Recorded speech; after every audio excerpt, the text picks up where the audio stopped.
Hi, my name is Tristan Hartung, and I would like to welcome everyone watching live on this Wednesday night to this webinar, and also everyone watching on demand at a later stage. Thank you to the Irish Dental Association for giving me the chance tonight to speak to you. I hope I bring a lot of value to everyone watching and that you all enjoy my webinar, The Tale of Branding. The Tale of Branding will focus on how the efforts of branding can have an effect on the life of dental practitioners and dental practices in daily life, in your routines, but also in certain media like websites or social media, for example.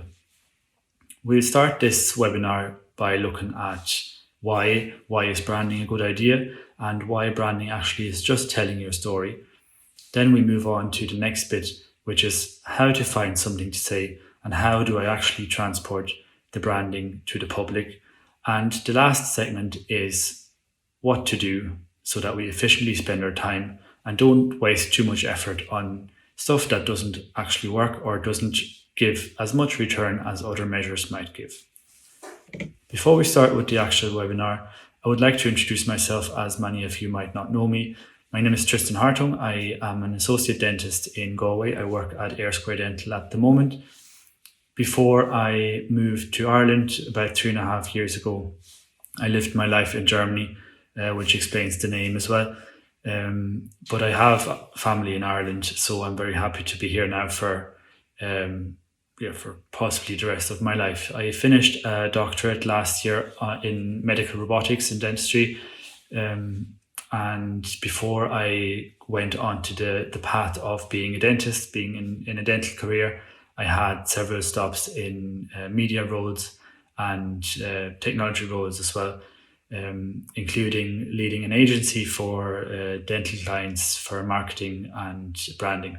So I hope that this gives me a good basis to talk about this today. And the whole webinar is building up on research I did over the last couple of months to figure out what the most efficient measures were to use modern media on dental practices, on the efforts of dental practitioners to get the best result from our efforts. So we start with the segment, why branding is actually just telling your story. Before we start with branding and talking about branding, I would like to just start with a definition of branding, as many people often kind of jump to the conclusion that branding is just fancy logos and maybe colors, certain typesets, designing websites or flyers or printing stuff. So that is not what I understand under branding. For me, the branding is the process of sort of finding a coherent identity for a person or a group or organization and applying it to this entity so that it can be publicly presented. The core elements are more so the inner values, the character, emotion, personality. That's more the actual values of a brand for me. What we normally perceive is more the back end or the visual parts of a brand, which might be a logo or might be a certain color. But what these things actually just do is they transport the values and the emotions of a brand. You can probably see that quite well if you look at one of the most famous brands in the world, Coca-Cola. Coca-Cola is not in all of our kind of minds and very present because they have red and white or because they have a very stylish logo with nice cursive writing. That's not what Coca-Cola is for us. It is for most of us. It is the brand is very much rooted deeply in some sort of emotion, be it having a can at like a hot summer day or having them with our parents at Christmas, something like that. And it's more the emotional connection that we have with a brand than the visuals. So I just wanted to bring this as an example why brands are more than just a logo. The question, why do we brand, is quite important because we see it all around. All companies do it. Almost every company does it, and a lot of other entities, organizations, and so on have a certain branding as well. So why does everyone do have branding efforts? The reason for this is that by creating this sort of coherent identity, it creates a certain effect of knowing something because we recognize something. And you can, again, as an example, let's say you're in a supermarket and you need laundry detergent, and there's two ones, one of a nondescript brand and one that is some sort of brand. You might be leaning towards buying the one that might be more expensive, but you know the brand because you trust them. You know that you've used it before, you heard other people use it maybe, and it gives you a certain element of trust that you can rely on the quality that it promises, and that is exactly what a brand does. It gives us a certain ability to recognize something for a perceived value that it is supposed to have. At least might not actually have it, but the brand promises it. And if we look at it, trust is also a big factor that plays into the life of a dental practitioner. The dentists or doctors in general, always in all the surveys that I could find, rank very highly for ratings of trust. Now in this one that I found for 2020, only nurses were ranked higher in trust, and then again in dental practice we have loads of nurses. So nurses and doctors are a very trusted profession, and therefore there is a certain connection why we might want to create even more trust with having a brand. Why is your story just your brand? If you think about it, by just exposing ourselves to the public as dental practitioners, we automatically sort of form an image in people's minds. So by just interacting with the public, we sort of automatically create a brand that is associated to our name, because our business, in most of the cases at least, is exactly the same as our name. For myself, I would trade as Dr. Tristan Hartung, and that is exactly what my brand is. Depending on how I act in surgery, how my personality is conveyed, what I find important, what my patients perceive that I find important, how my team behaves, what I might publish on my website or on social media, then certain reputations I might or might not have in the public eye, they all play into my brand. And in a way, I can't really do anything about it. It is not possible to be a dentist or a dental hygienist or any job in the dental sphere that faces patients. It is not possible to not have a brand. So as we're sort of stuck with our brand, and the brand being so tightly connected to our name, how can we make it work for us so that the brand actually does something for us and that we get a certain benefit out of our brand? How can we influence the brand?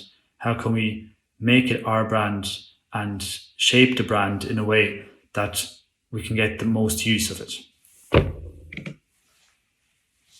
So if we build up a brand, if we shape a brand, if we define a brand, we can use this to focus on what we as a person are looking to achieve in our professional life, technically also in our personal lives.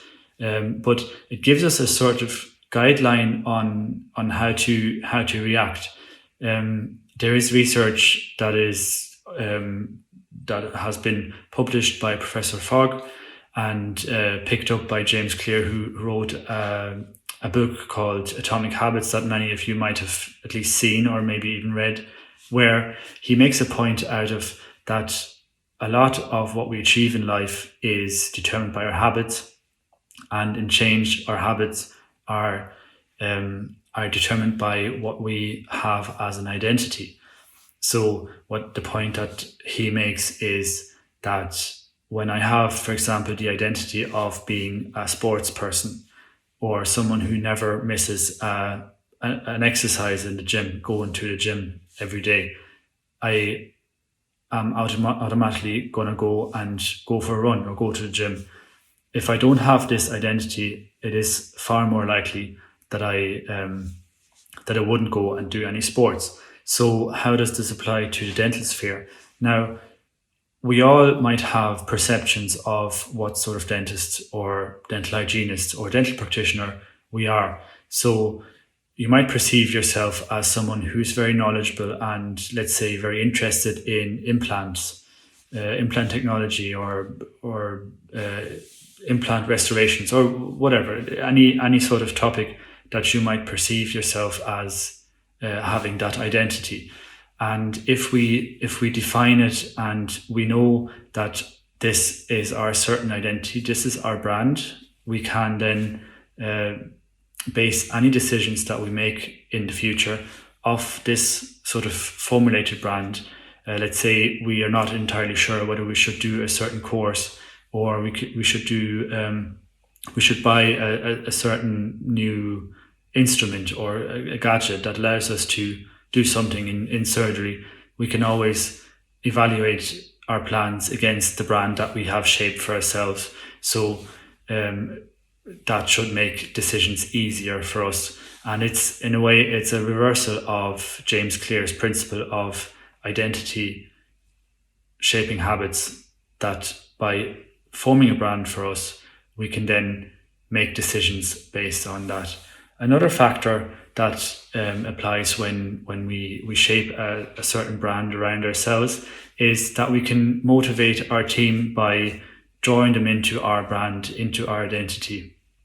So there is a line of research in psychology called social identity theory, where since the 60s or 70s, there has been experiments and surveys where researchers have found that when a positive group identity is given to a group of professionals, their performance is better than if there's no identity given.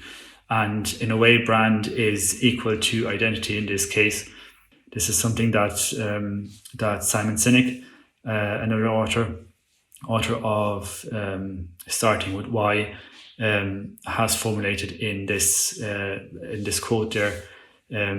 So that when employees belong, they will work for your goal anyway, because they want to. It's their identity as well. And by incorporating a brand and by extending it to our team as well, we can draw them in and heighten the motivation of our team as well.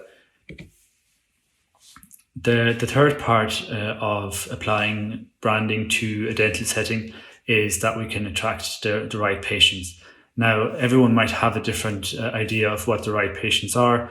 Some might want certain patients that have a certain personality because they just love to interact with certain types of people.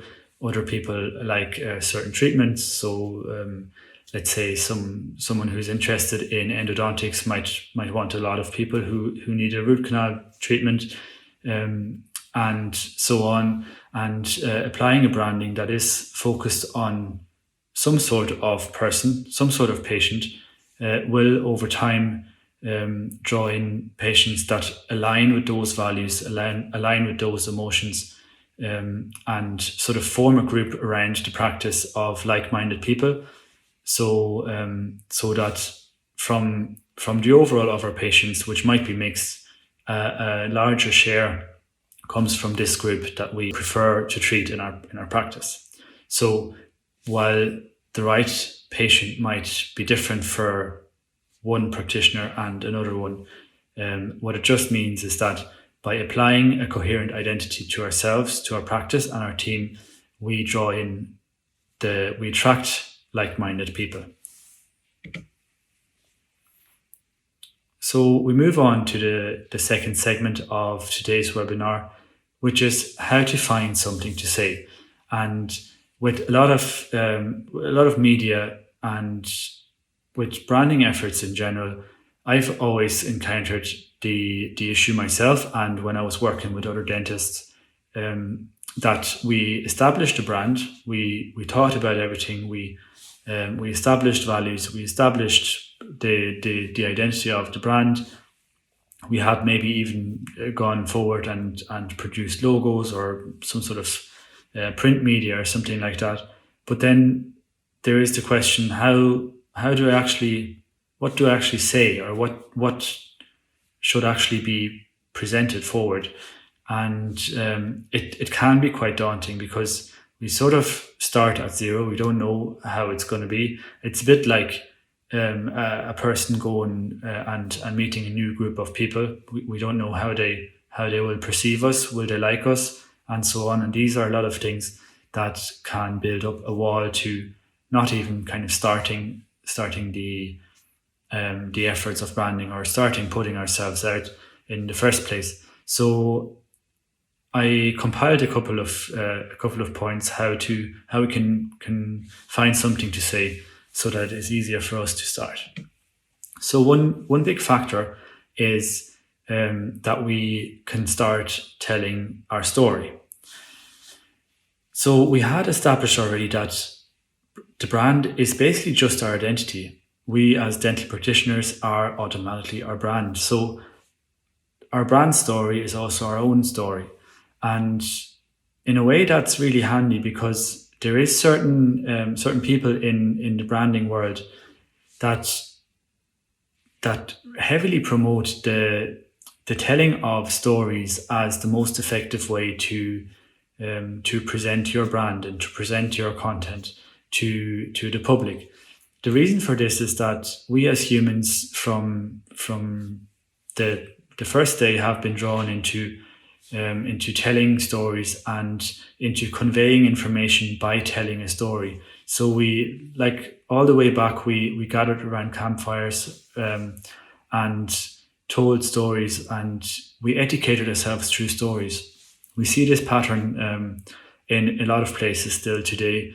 Even if you go back to sort of ancient literature, in almost all the religions, they wrapped certain values and emotions and certain guidelines not into a rule book, but into a story.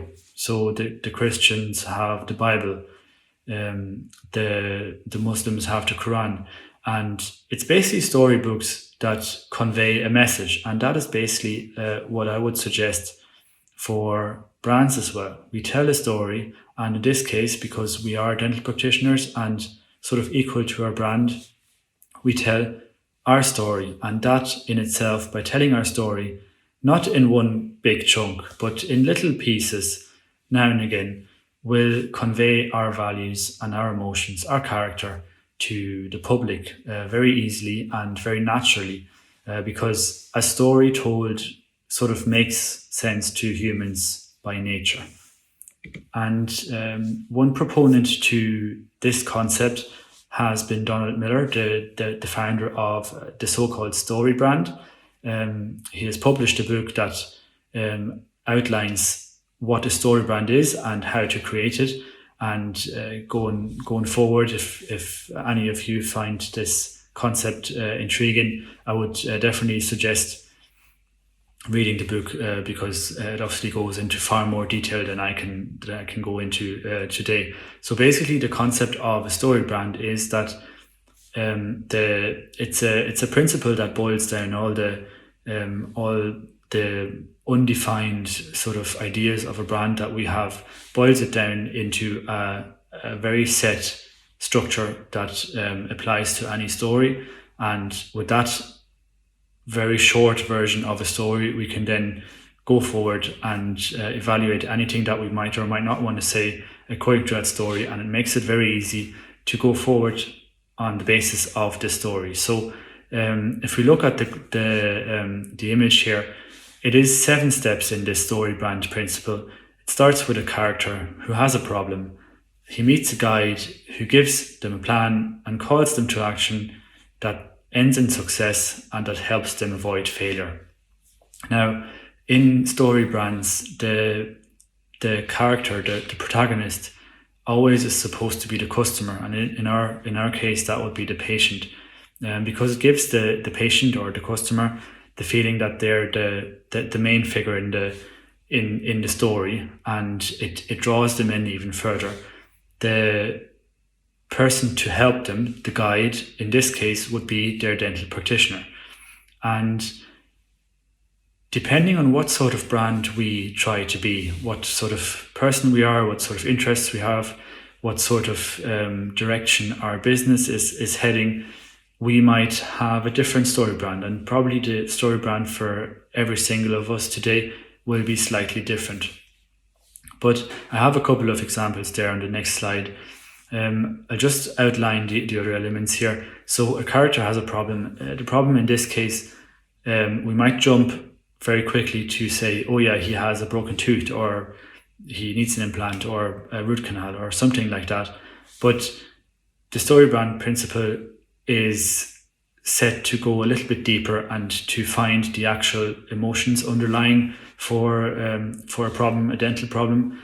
And in a way, apart from maybe the pain element of dental issues, there is an underlying either will for personal well-being or avoidance of shame because of the loss of a tooth, and that deeper emotional level, that is what we address in the story brand.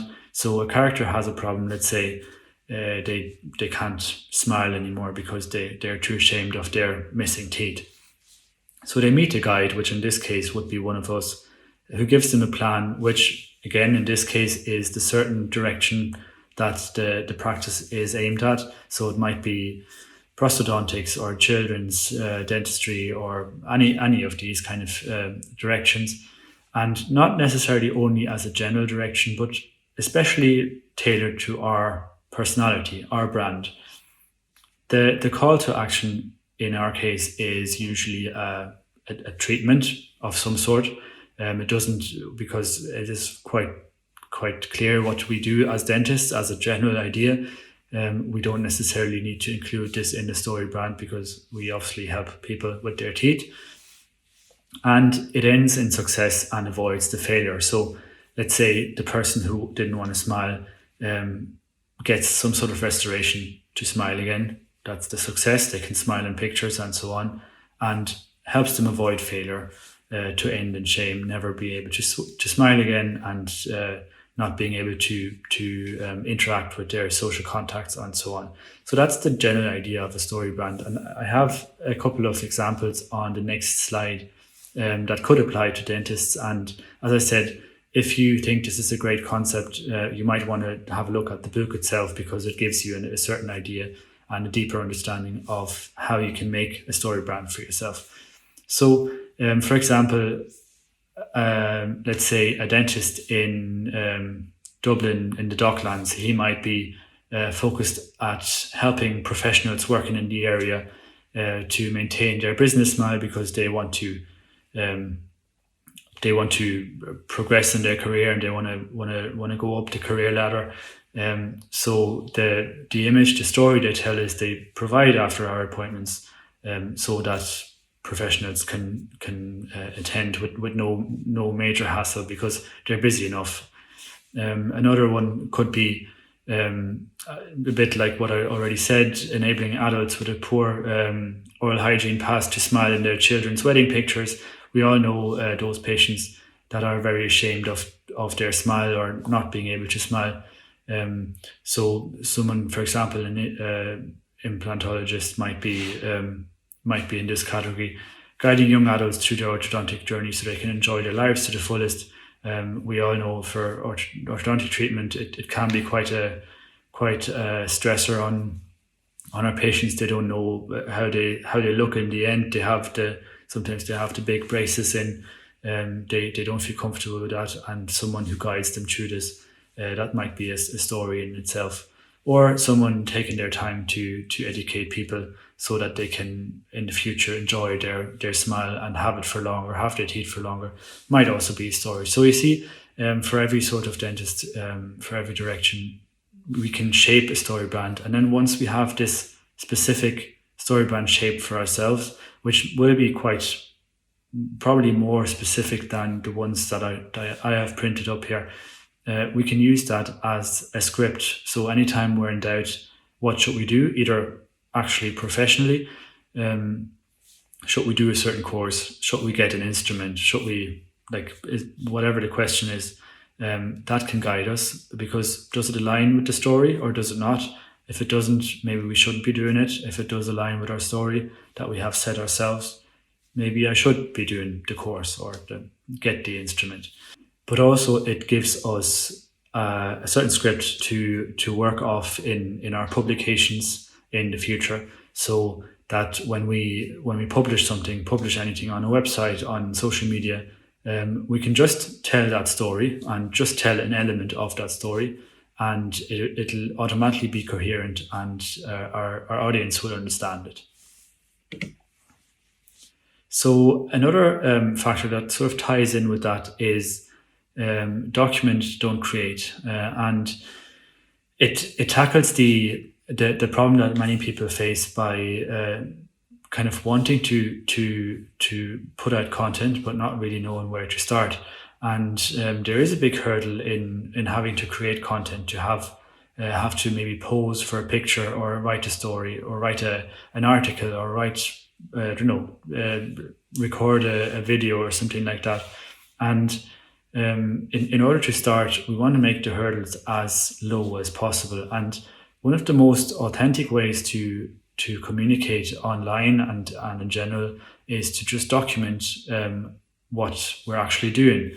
If we are acting in accordance to the story brand that we have set for ourselves, that actually shouldn't be a big problem, because the story brand is the story and we're the actors in the story. So what we do is automatically a part of that story. So there's so many elements in the life of a dental practitioner, from preparation work, all the stuff about getting the right information, education, preparing our instruments, making treatment plans, all of that kind of stuff, to the actual elements of treatments, how we behave in a treatment, what our personality is, how good we are with the patients, all of these kind of things, how we interact.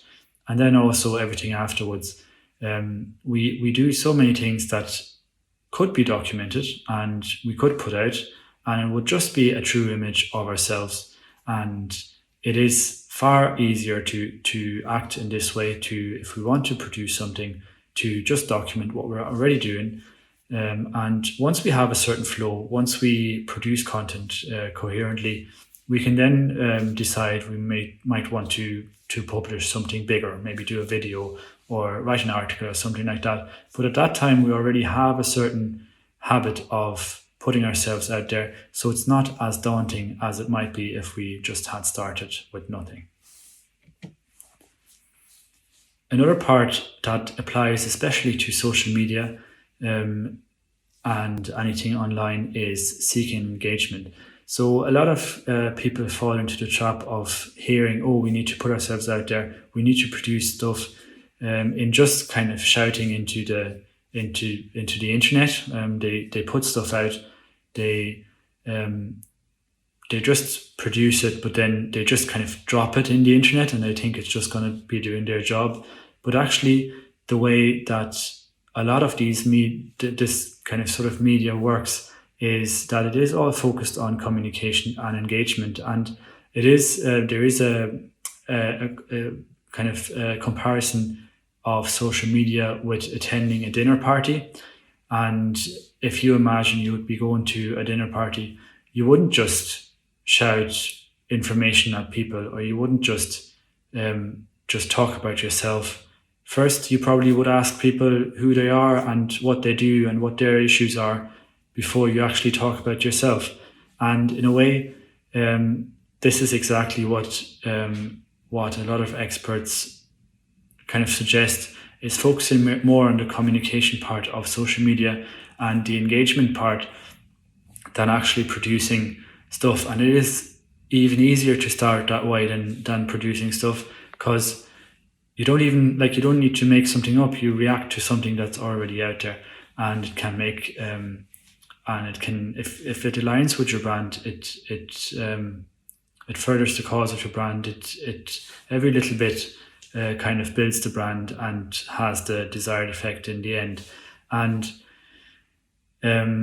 like Dale Carnegie, 1936, in his book, he already said, you can make more friends by being interested in people than trying to get them interested in you. In a way, that is very true, and applies to very, very modern times as well. So it seems to be a sort of a universal concept to make people, to connect people with your brand and with yourself.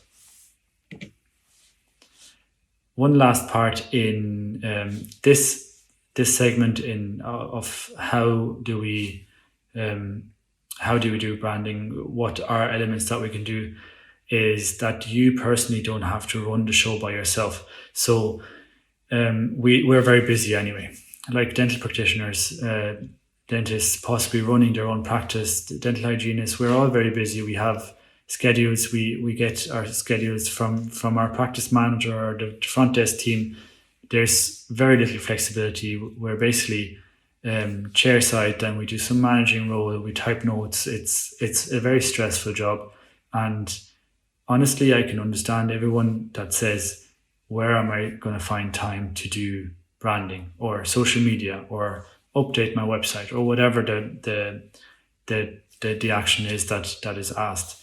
And like I get it, but the good thing is that if we have incorporated our team in our branding, and if we have shaped a collective identity for the whole team, for the whole practice, that is obviously based on the practitioner, because the practitioner in a way is still the central role in the practice. But if everyone is drawn in, technically everyone can do the job of being the branding advocate.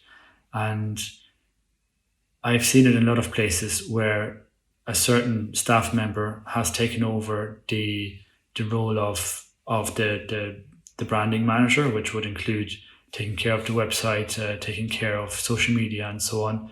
And it takes a big burden off the actual practitioner.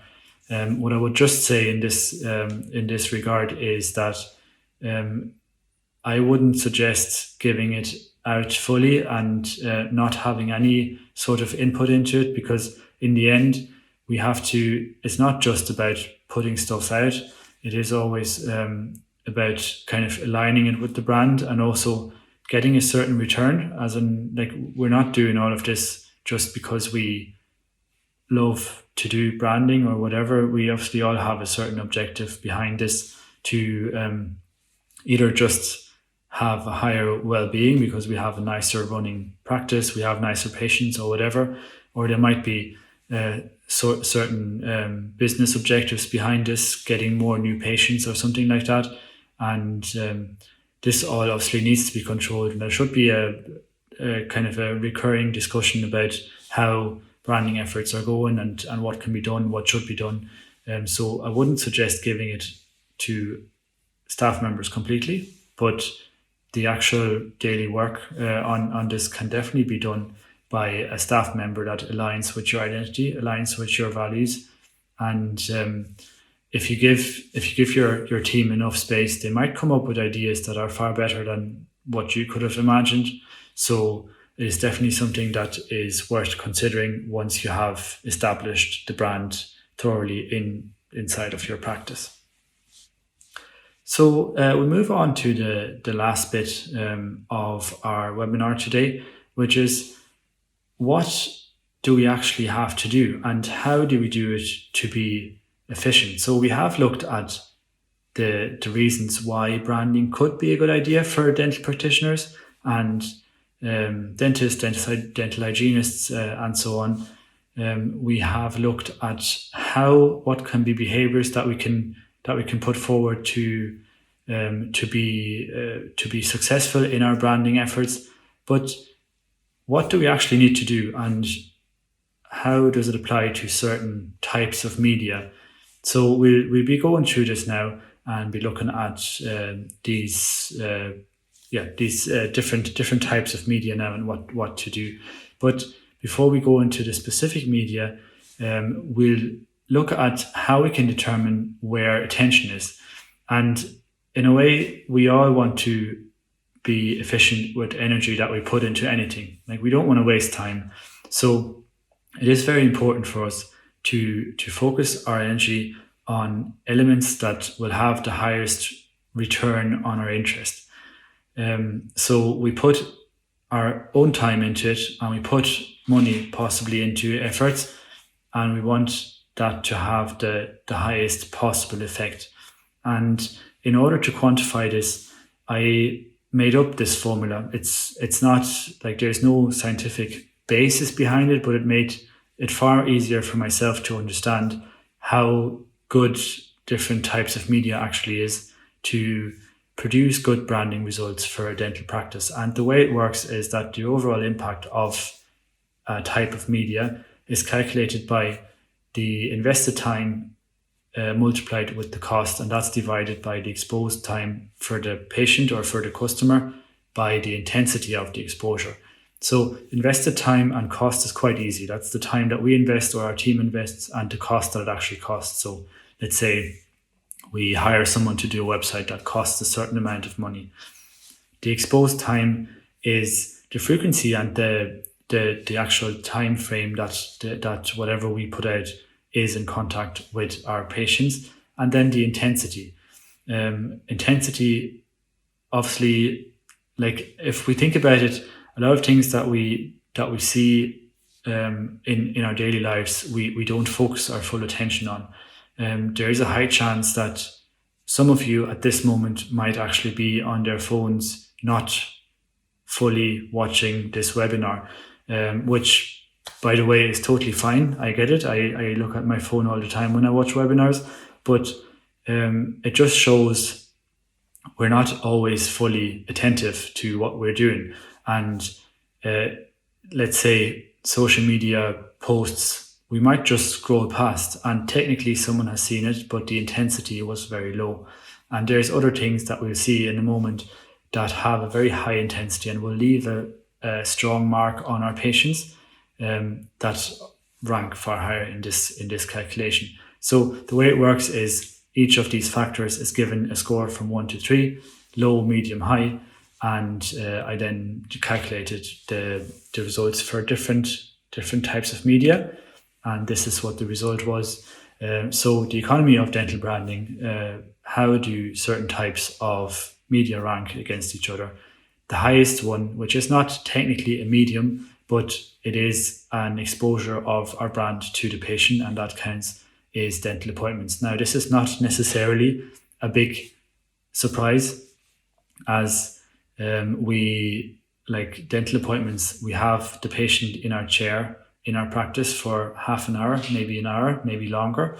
They pay us the full attention, at least when they're in surgery.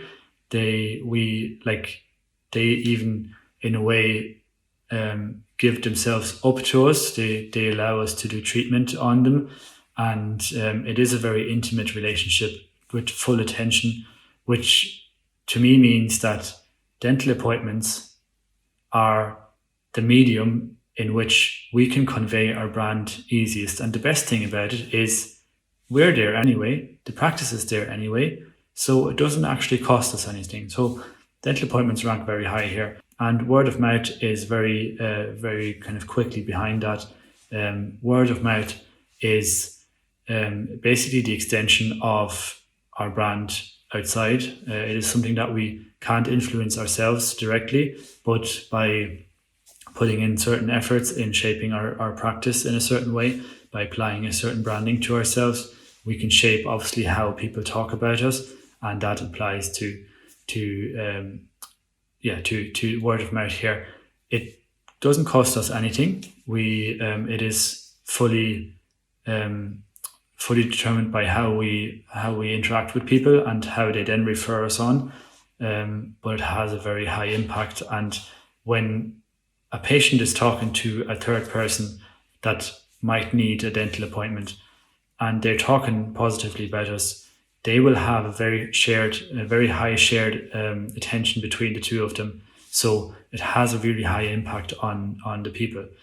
The next highest that we have here in our ranking are Google My Business pages and reviews. In a way, they're connected. Google My Business pages has reviews in them, but in this case, reviews also could be Facebook reviews or Yelp or wherever else people can give us reviews for our practice. And the reason why this ranks so high for me is that reviews and Google My Business, which is the side part that is displayed on Google when you look up a business. The reason that it ranks so highly for me is that it is intent-based. So when people see these informations, when they read reviews, when they see our Google My Business page, they are wanting to have, they want information from us. They want to look up a dentist to go to. They have a dental problem maybe where they're looking for someone to help them. And their attention is very high. And again, it doesn't cost us anything. Google My Business is free. Reviews in most of the cases are free as well. The only thing it costs us is a bit of effort to ask our patients to give us good reviews.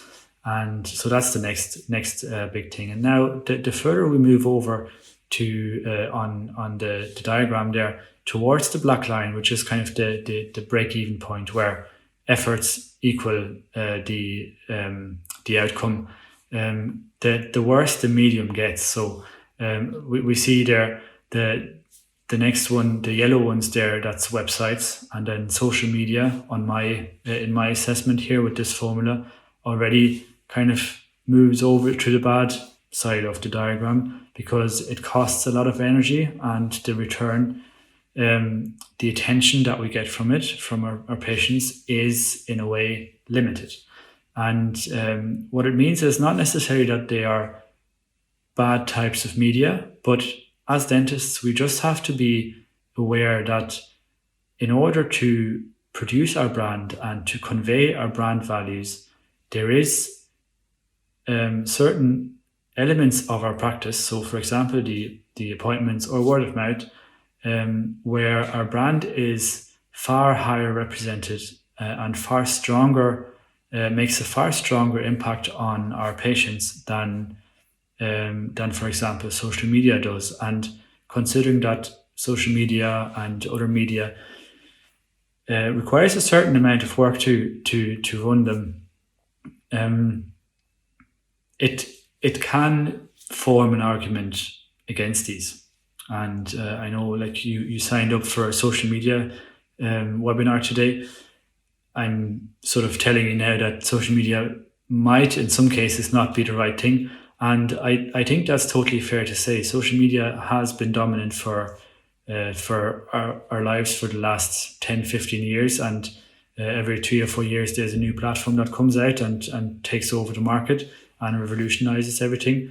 But it's not necessarily the right thing for every business and for every brand.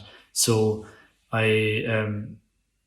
we'll discuss the social media side of things in a minute again. But we just have to be aware that not all types of media are the same, and some have far higher impacts on others, on patients than other types of media. So we go back to the appointments and word of mouth, and you just see a little the calculation there, see how those numbers are made up. And I just pulled this up to make to explain why I think this is so important. I pulled up the referral sources for new patients from the practice I work in at the moment, and the 2019 figures, which was the last full year before COVID-19 hit, we had about 50% of referrals for new patients from word of mouth, then 17.7 dentist referrals. So these together, they're all sort of word of mouth. They are referred by another person because they value the practice that we have, the work that we do, and it is a large chunk of the new patients. Then Google with 17.5, again, it's an intent-based medium where people already are looking for a dentist. So it is very important for us, obviously, to be good and to have a good profile and to be well presented on those. But then social media doesn't even appear here. Social events in 2019, that was like certain, let's say, awareness weeks and these kind of things. And then the website itself, but social media is not represented here. It's like at least less than 3.3%. And even if we go into 2020, where a lot of our lives have switched over to digital, it's still word of mouth and the dentist referrals. And I know like some practices might not have as many referrals from other dentists, but then the numbers are just slightly different, but still word of mouth and the personal touch, the personal experience that people have and tell other people, that is what will draw in most of the patients, most of the new patients. And then we do see here with the advent of the pandemic, the percentage of new patients from Google has increased, but again, it's not necessarily a strong point for social media. I don't necessarily want to go into how to present your brand in your appointments and word of mouth, because a lot of this is practice management, the topic of practice management, how to run a practice that makes the patient happy and also is efficient for you. And this is something that other experts can give you far better information than I do. I'm a dentist of limited experience, with 3.5 years of experience, and I definitely do not want to stand here and try to tell you how to run a practice, because most of you will know that far better than I do myself. But what I just want to make the point of is that if you want to convey your brand and your brand values, appointments and then the resulting word of mouth will be very, very efficient to do this. The next point that we're looking at is Google My Business. And again, just to explain it, Google My Business is like a platform where you can put in information from your business, in this case your practice, and it will then be displayed on the right-hand side of Google search results. And it also pops up on Google Maps, for example, and in some other areas of the Google platform, let's say. And why is this important? Well, it gives potential new patients a lot of information, and also like old patients, obviously, that might have been our patients for a longer time, they might look it up as well. It gives them very easy to find information and very accurate, very much to the point. And the best thing is it's free and we have more or less full control over it. So it's so important because our lives, they switch more and more over to digital, and there is a couple of statistics here, like half of all the Google searches are local, so people are looking for some for some local business or from some place to go. 93% of the searches have a local intent, so someone is actually saying find a dentist near me or something like that, and 72% say that looking up stuff online is their first choice for finding information. So in a way, not putting effort into having a Google My Business profile updated and up to date is like, it's not necessarily the smartest thing we can do. We should, if we can so easily influence our patients and give them the right information that might convince them to come into our practice, why not have that information pulled up properly and filled in properly? I have an example here of a practice that does it very well. I did pixelate the pictures. I didn't want to go in here and like be rating this on any personal level, but it is a very good Google My Business profile. They have loads and loads of reviews. so that if someone leaves a negative review at some stage, because for whatever reason might not even be a founded review, it hasn't got an impact. They have all their addresses in there, they have their opening hours, they even have their products and services up, that which I'm not necessarily sure whether that makes sense for dental practice, but they make full use of the platform, and I could imagine they get a lot of return from that, being very well ranked in Google. In order to find out how the situation was in Ireland, actually, on the Google thing, I did a little survey. So I went and picked 4 dental practices in every county, except for one county where there was only three dental practices in the whole county. So it's 103 practices, and I did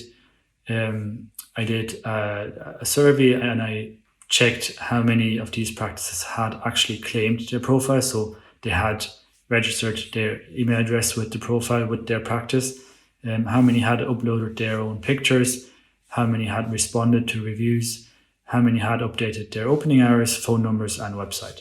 And as we see there, 72% of us have claimed our profiles, which is quite good. So a lot of our practices have a profile set up there, and a lot of the information is there as well. Now, the information can be put in by third party as well. So that is why some of those figures are higher than the number of people who have actually claimed their profiles. But I want to just focus our energy on the fact here: own pictures uploaded and responded to reviews. There is research on Google itself and Google My Business, where it says that people respond far more positive to businesses that have responded to their reviews, whether they might be good or bad, but a business that responds to reviews in the public perception kind of makes an effort to please the customer, to be there for them, to react to criticism, and that in itself can make a bad review go away, even if it doesn't actually disappear. A good reaction to it can sort of counteract a bad review. And uploading own pictures is kind of the best way you can personalize and personalize your Google listing. Like, it's what people type in, and you have a direct influence on how it's going to look. So why not upload a picture of your team, or pictures of your practice, or whatever you want to upload there. But it doesn't cost you anything. It's a cheap way to have a huge impact on your brand and how it's presented. And you get a certain control over it as well, because if you don't do it, Google will just pull up the images that they think apply, and might just be from another practice or something like that. So these two elements, pictures uploaded and responses to reviews, I would very much advise anyone to maybe look into whether they can do that in the future if they haven't already. And if you haven't claimed the profile for your practice, obviously try to claim it. It's free, it doesn't cost you anything. And with like 98% of all searches being on Google, it's sort of a no-brainer. The next element that we're looking at is websites. Now, most practices have websites. Some might have websites for a longer time. Some others have very good and up-to-date websites. I know myself, it can be difficult to keep a website updated, and especially if we might have changing staff or changing associates or something like that. Sometimes it's not in the focus of our attention to keep the website updated. To a certain way, that is fine. People might not even they will not make the decision whether or not to attend your practice on whether there is an old associate, let's say, on the practice, but they will get a certain idea of what your brand is and what your values are from your website. And also they visit your website to either get information or to make an appointment or to interact with you in some way.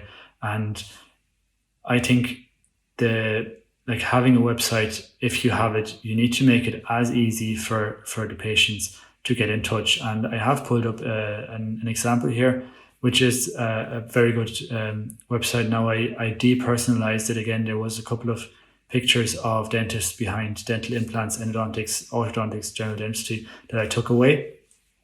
Just again, I don't want to be personally praising people here, but if they recognize their website, they can just think they're part of the story. But this website here, if you look at the white line in on top of the white header, there is a button to call directly and to book an appointment.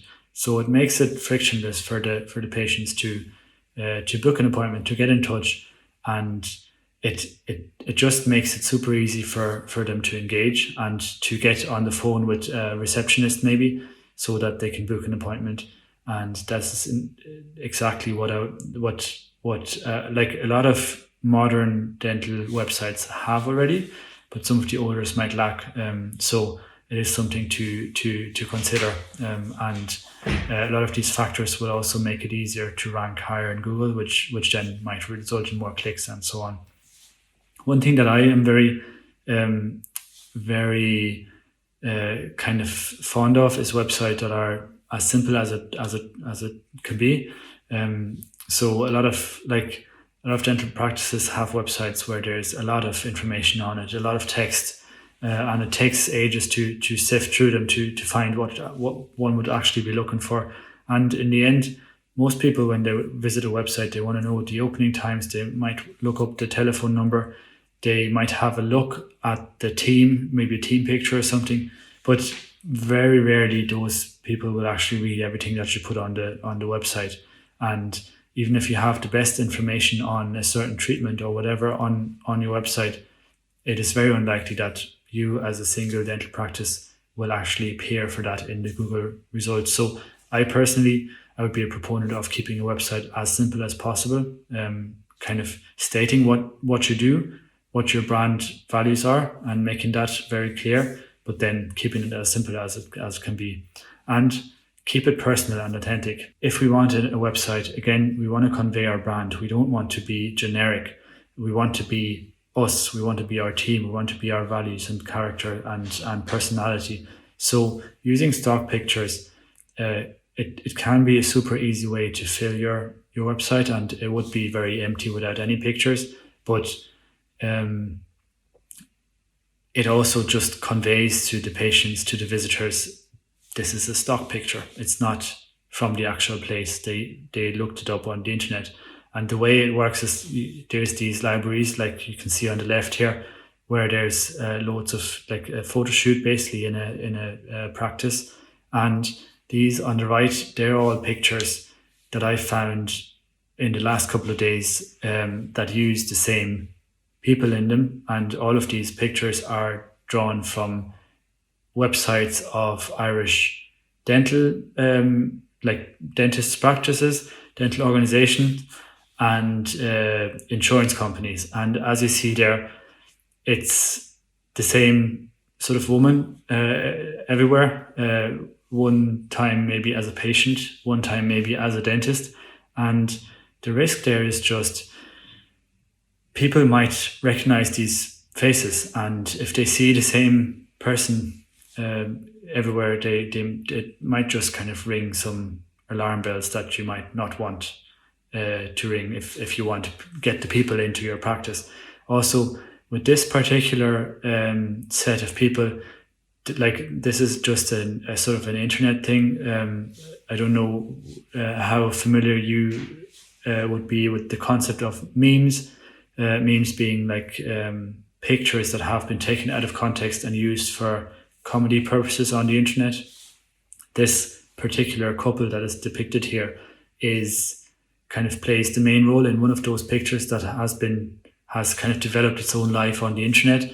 And again, like it's very popular pictures on the internet. People might recognize them, and it might just not convey this is a personal touch on the website because they're generic.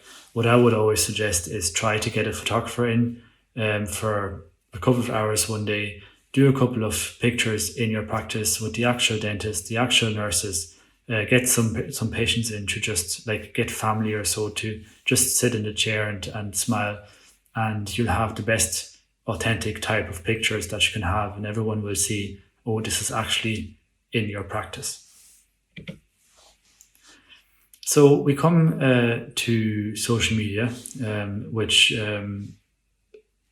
initially was a big focus on us, but we saw earlier, and we see this in the upper right corner again, social media scores relatively badly in this impact score that I have assigned it.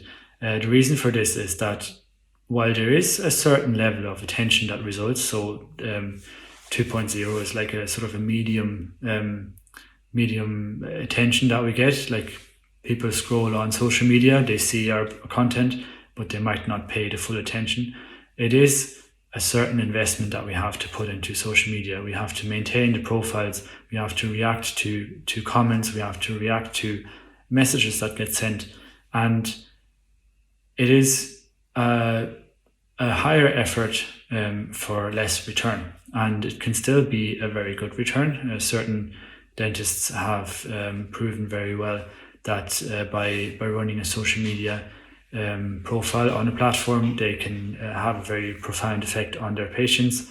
There is dentists who do a great job in explaining stuff and kind of building up a personal connection before patients can actually visit. There's other dentists who are very who have very good profiles that kind of draw people into their practice and so on. So there is dentists that use social media very effectively to draw people into their practice, or to at least make their actual visit in the practice a little bit easier.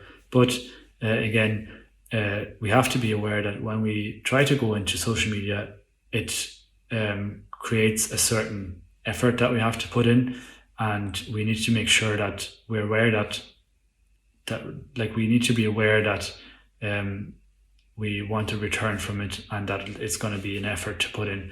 The biggest social media platforms at the moment still are Facebook and Instagram. That they're the two connected ones. Facebook having a more broad audience from all age groups, less so the younger ones, but kind of a large split over all age groups. Instagram a little bit younger, but also quite settled because the platform has been around for so long and is owned by Facebook, obviously. Sort of a young contender there is TikTok. I mean, you probably all have heard of it. Anyone who has children that are sort of between 10 and 20, they probably spend all their time on TikTok. It is a young platform that is growing very rapidly and is fully focused on video content. So that's a growing contender. And then there are more traditional ones, Twitter with their short content sort of direction, short snippets of information, and LinkedIn, which is originally was a professional website to upload your CVs and find a job, and now more so gets kind of the turnaround to being a social media platform with more content being uploaded and people connecting over it. So these are the big ones that are present at the moment and that can be utilized for dental practices. Most dental practices probably have a Facebook account, and considering that most dentists will have a patient share that goes from children to older adults, Facebook might be the best place to go because it has the highest saturation and also this big split over the age groups.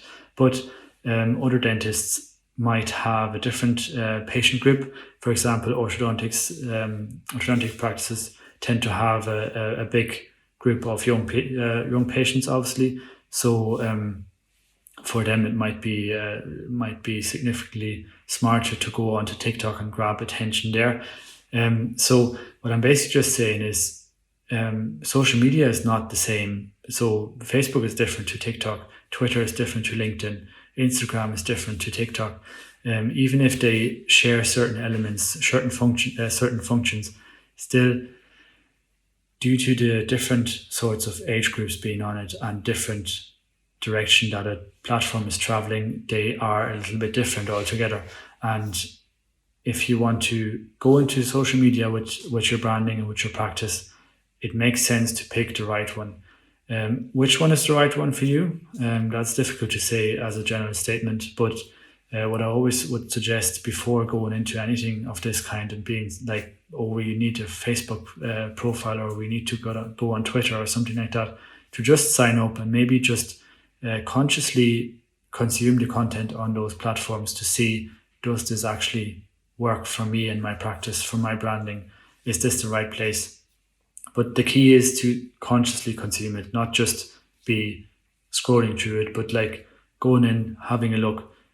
Does this work for me? Looking up maybe other practices that might be on the platform to see, does it make sense? Can I do this, and will it get a return? And then in the end, it is always a good idea to measure these efforts as well, to see whether the effort that we put in actually gets us the return. So the return might be new patients, or the return might be patients who have read information on our profile for before they come into the practice, so that we don't have to explain as much or something like that. So for each of those objectives, there might be a slightly different indicator to measure, but I would strongly suggest measuring something so that you know whether it's a success or not. What I would not necessarily suggest is basing these assessments on the number of shares or likes or something like that, because in the end, it's not important how many likes you get. It's sort of important who is following you, who is listening to you, who is seeing your content, and they might not necessarily click. So there's a couple of things that are universal to social media, and I've compiled some here from some experts nationally and internationally that I think are a very good guideline to go along in terms of setting up a social media platform, a profile on a platform for your practice and maintaining it. So Samantha Kelly, she's a social media influencer, mainly working on Twitter. She's from Rosslare, and her big point is that people like to see behind the curtain. They want to see what happens behind the scenes, and they want to see how everything works. They want to see which sort of personalities work in your practice, and what sort of people they will meet when they come into practice. So the personal aspect is very high for social media. So that's something to focus on possibly. Also, a big factor is supporting local businesses. Now, with the whole COVID situation that we're all in, this has all gotten a bit difficult because the term supporting local business doesn't really apply to practices at the moment, and it's a bit of it's an intermixed scenario. But what it just basically means in this context is to build connections by reacting and engaging with local businesses on those platforms, so that whenever someone sees content that is originally posted by let's say a shop down the road from your practice, you might have engaged with it. These people might see that you're engaging with that company, with that shop, and that might have a positive effect on your branding for your own place. So that's the reason for supporting other businesses and sharing kind of local information and mentioning others in the community and so on. Then another thing there, especially if people are not sure what to post, is just talking about the things that are most important to us, or that we're doing anyway. We had this earlier. Just document your life. Whatever's important to you is very likely to be a big factor in your brand as well, and in your branding efforts. So if you talk about these things that are important to you, be it a certain treatment or being a certain way to get patients to the desired result or something like that, talk about it, and it will reflect on your brand positively and in the way that you have intended it to do. and it's very much so advisable to just kind of be authentic in that regard. And then the last thing, this is Marie Forleo. She's an entrepreneur from America, and like she's had loads of careers recently is in writing books, and in a way it's a very smart thing, and it's basically focus your attention on one or two platforms maybe. A lot of us are kind of like, there's a lot of sort of social pressure to be on social media for businesses. Like it's, a lot of people are kind of are voicing, oh yeah, you need to be on social media because it's supposed to be this wonder machine that gives you business results and everything. But in the end, we had established already, it is a big effort. If you're not the person to be on social media, don't be on social media. You still have your practice. If you have a great website, if you update your Google My Business profile, you're pretty much set up. And as you saw earlier in the percentage of people that come in as new patients, so little were, in this practice at least, from social media, that it's not going to be a big loss if you're not on social media. And if you do, pick one platform or maybe two and just try it out. If it doesn't work, it doesn't work. If it works, great. You can always expand to another platform or try something new, but there's no need to be on social media. Now, all of the other things that we had in the earlier slides, print media, merchandise, visual assets, and all of these kind of things, should we bother about them? Possibly, if they tie in with your kind of with the experience that you offer in your practice. But as a standalone, like, people are not going to become your patients just because you gave them a pen with your name on it, like, or because you have a really nice logo or something like that. That's not going to convince them to become your patient just because you had something fancy. It comes down to the basics. Optimize your in-practice experience. Make sure that everyone who attends your practice becomes an advocate for you and for your brand and for your business. Make their experience as good as possible, and whatever your brand is, whatever your identity is, make sure that's an element of their stay in your practice, and the people will talk about it, and they will talk favorably about it.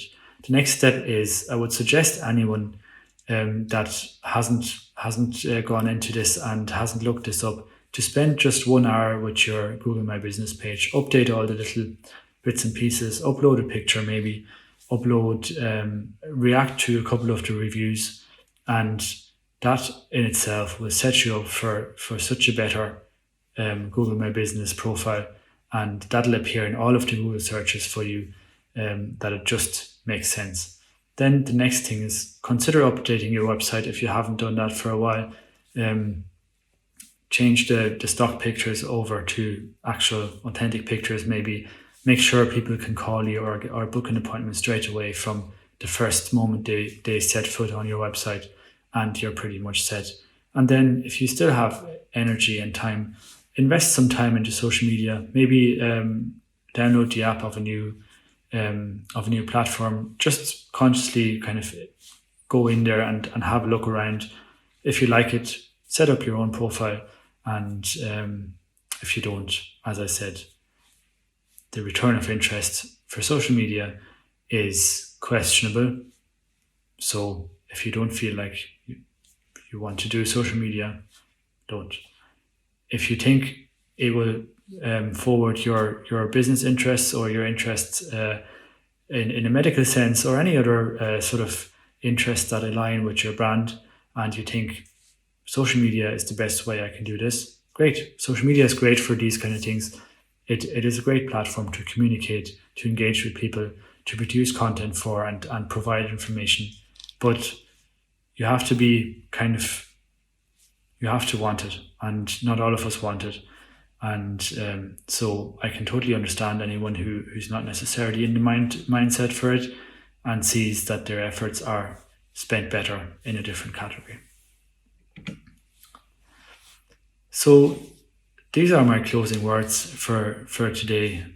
I hope that I could show you why having a brand and incorporating the brand in your daily life and into your practice and extending it to your team as well can be of benefit, because it motivates yourself primarily. It gives you an identity to form your habits on and make your decisions based on. It motivates your team because research has shown that teams that have a shared positive social identity perform better, and it allows team members to make decisions on their own within the frame of an identity, a shared identity, so that you have to worry less about what your team is doing.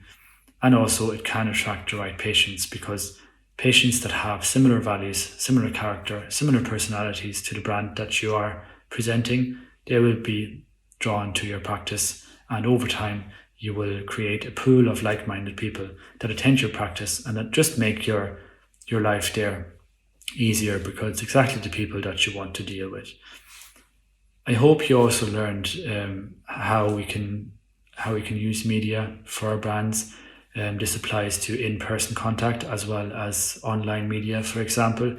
It's about engaging with people, asking them their story, and then engaging with it, communicating, not shouting into the void, and so on.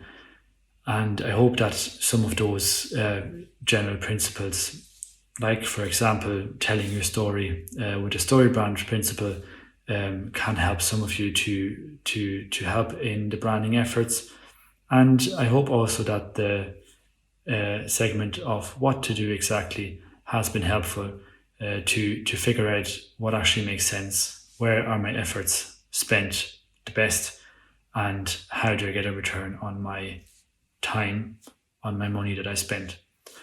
If you have any questions to the things that I discussed, if you liked this webinar or you might not have liked this webinar, I would like to know, and I would love if you could send me a message or send a little tweet or something like that. I would be delighted to get that, and I am very grateful that I had the chance today to present, and I hope I brought a bit of value to every one of you today.